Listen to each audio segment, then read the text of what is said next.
Assalamu alaikum, dear students. I welcome you all in today's lecture.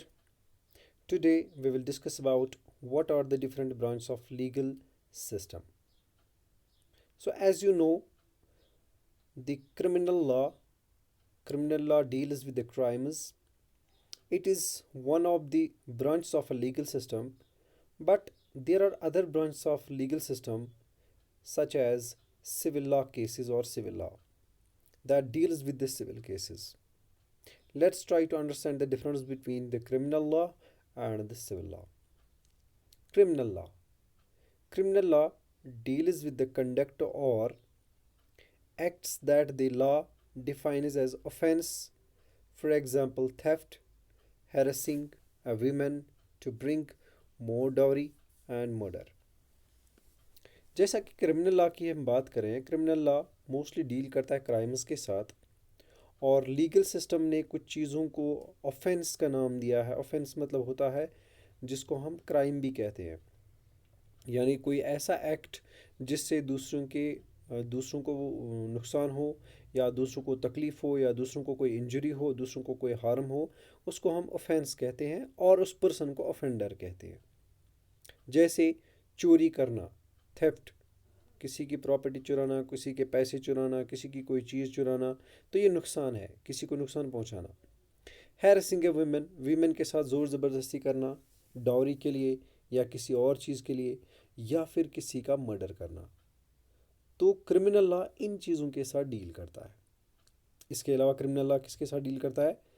It usually begins with the logging off and first information report with the police who investigate the crime after which a case is filed in the court. Criminal law start होता है या criminal law की जो functions है वो start होती है FIR के साथ। एफआईआर का मतलब होता है फर्स्ट इंफॉर्मेशन रिपोर्ट। ये वो रिपोर्ट है जो क्राइम होने के बाद पुलिस स्टेशन में किया जाता है और पुलिस स्टेशन में जो ऑफिसर्स ड्यूटी पे होते हैं वो इन्वेस्टिगेशन शुरू करते हैं कि क्राइम किसने किया, कहाँ पे किया, कौन कौन इसमें इन्वॉल्व है, मोटिव क्या है क्राइम का, या फिर बाकी जो चीज़ें रिलेटेड होती है इसके साथ, जैसे विटनेसेस होते हैं या एविडेंसेस होते हैं, ये सब कलेक्ट करने का काम किया जाता है। तो क्राइम के साथ जब भी डील किया जाए वो क्रिमिनल लॉ ही कर सकता है और शुरुआत होती है इसकी एफआईआर के साथ। Third, if found guilty the accused can be sent to jail and also fined. अगर वो पर्सन जिस पे इल्ज़ाम लगा है क्राइम का, जिसको ये कहा गया है कि इसने क्राइम किया है, अगर कोर्ट ने ये साबित किया कि हाँ इसने जुर्म किया है, क्राइम किया है, तो उसको हम कहते हैं गिल्टी। तो गिल्टी होने के बाद उसको जेल भेजा जा सकता है या फिर उसको जुर्माना भी लगाया जा सकता है या फिर दोनों चीज़ें, यानी जेल भी और जुर्माना भी। तो ये लॉ पे डिपेंड करता है और उस क्राइम पे डिपेंड करता है जो किया गया हो। अगर ज़्यादा सीरियस क्राइम हो तो दोनों चीज़ें हो सकती है। अगर थोड़ा क्राइम कम हो, मतलब उतना ज़्यादा सीरियस ना हो, तो कोर्ट उसी हिसाब से पनिशमेंट डिसाइड करता है या जो भी डिसीजन लिया जाता है वो कोर्ट में लिया जाता है। अब इसके बाद दूसरा है हमारे पास civil law. Civil law deals with any harm और injury to rights of individuals, for example disputes relating to sale of land, purchase of goods, rent matters, divorce cases etcetera. जो सिविल लॉ है ये deal करता है उन cases के साथ जहाँ पे नॉर्मली फिज़िकल इंजरी नहीं होती, मतलब किसी इंसान को चोट नहीं लगती, किसी इंसान को की जान को ख़तरा नहीं होता है। फिर क्या होता है, उसकी राइट्स पे इम्पैक्ट पड़ता है। फॉर एग्ज़ाम्पल, मेरी ज़मीन है, मैं बेचना चाहता हूँ, लेकिन कोई पर्सन आ गया, वो इसमें टांग अड़ा रहा है, मैं बेचने नहीं दूंगा। तो उसने मुझे नुकसान तो नहीं पहुँचाया, उसने मुझे हार्म तो नहीं किया, उसने तो मुझे कोई इंजरी नहीं दी, लेकिन वो मेरी राइट, जो मेरा हक है बेचने का, ख़रीदने का, वो उसमें इंटरवेन कर रहा है। तो ये सिविल लॉ है। इसी तरह से मैं कोई चीज़ ख़रीदना चाहता हूँ तो कोई ख़रीदने नहीं दे रहा है मुझे। मैं जो रेंट लेना चाहता हूँ या जो रेंट मैंने डिसाइड किया है, मतलब कहीं दुकान है मेरी, मैं रेंट लेना चाहता हूँ तो दुकानदार दे नहीं रहा है, तो मैं केस कर सकता हूँ। कहीं पे हस्बैंड वाइफ है, वो साथ में नहीं रहना चाहते हैं, डाइवोर्स चाहते हैं, तो वहाँ पे सिविल लॉ काम करता है। सिविल केसेस में सबसे पहले पेटिशन, एक दरख्वास्त देना पड़ता है कोर्ट को।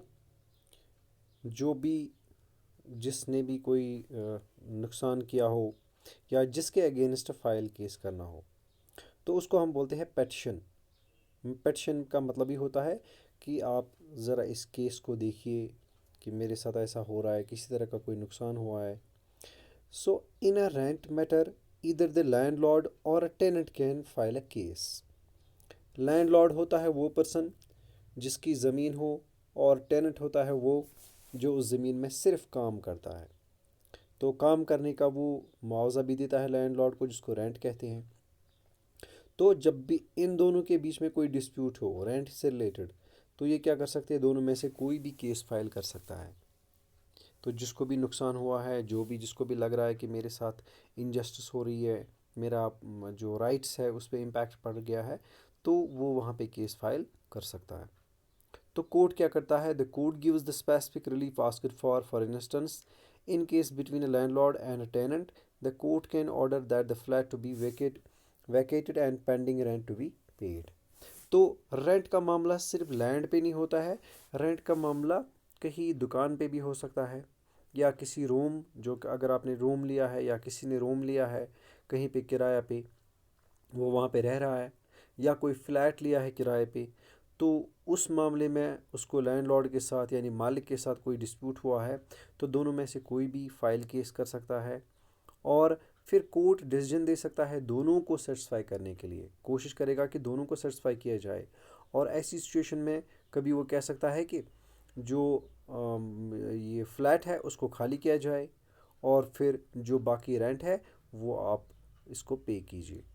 यानी कोर्ट फाइल किया हुआ केस पूरा स्टडी करता है, लॉयर्स उस पर डिस्कशन करते हैं, तमाम एविडेंसेस देखी जाती हैं, जैसे रिसेप्ट्स होते हैं या कोई और चीज़, और इसके अलावा जो भी एविडेंसेस मिलती हैं उन चीज़ों के बेस पे फिर ये सिविल लॉ में कोर्ट डिसाइड करता है। तो मोस्टली ये प्रॉपर्टीज़ का एक्सचेंज हो सकता है या फिर मनी का एक्सचेंज। यहाँ जो हार्म है, इंजरी है, फिजिकल इंजरी, नुकसान, जैसे बॉडी को ज़ख्म लग गया या चोट लगी या किसी ने मारने की कोशिश की, तो ऐसा कुछ नहीं होता, क्योंकि ये सिविल केस से रिलेटेड है। तो इसको हम बोलते हैं civil law. Hope you have understood all these things. इंशाल्लाह नेक्स्ट वीडियो में हम डिस्कस करेंगे about does everyone have access to the courts.